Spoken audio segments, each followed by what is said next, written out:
So I recently got sent out these gold curtain hooks, and today I'm gonna show you what comes in the box, and I'm also gonna show you exactly how to install them. So here's what the hook's gonna look like. You guys will have to twist this on, but it's super simple. And we have these really nice gold flakes in the end of it. It looks really cool. And here's just a real quick closer look. So obviously we get two in the box, and then we get all of our mounting hardware, including some drywall anchors. And then lastly, here are the instructions. Pretty simple, but I'll go ahead and show you how to do it, so you guys shouldn't need the instructions at all. All right, so for step number one, we're gonna figure out where we want the actual hook. So I know that I want it really close to here. So what I'm gonna do, I'm gonna take my stud finder. I'm gonna see if we have a stud behind here, and I'm pretty confident that there is no stud right around here. It's kind of hit or miss.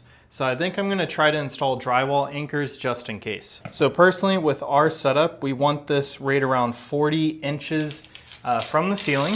And it's important to measure that because you want both sides to be at the same exact height, of course. All right, so now we're just making sure that it's pulled out all the way, and that looks good. All right, so now that I know where it's gonna end up over there, I'm just gonna draw another line so I could deal with this without a curtain in the way. All right, so I'm just gonna use that tool to make sure that it's pretty level. Now we're gonna outline the holes for drilling. So it's very important to use the right bit. They said to use a 1/4 inch drill bit, so we're gonna start with that.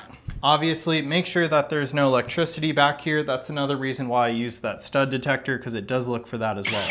All right, and there is indeed no board behind there, so I'm really glad we used the anchors. And now we're just gonna very lightly tap these into the hole. All right, now we're just gonna screw these in. And if this ball's in your way, just quickly unscrew it again, and now we could get the drill bit back in there. All right, just like that, we have one side done. It should look just like that. Now I'm gonna go ahead and repeat the entire process on the other side. It should only take like 5 minutes. All right, so we just finished the install, and this is exactly what it's gonna look like. And of course, here is the other side. I love the way that they look, and these little caps here with the gold flakes in them just look really cool. So if you guys are looking for something to hold back some curtains, whether they're large curtains or very sheer curtains like this, I think that this product looks great regardless. And with the mounting hardware they gave us, it's definitely strong enough to hold a large curtain. So anyways, really happy with them. And that's it for my really quick review and install.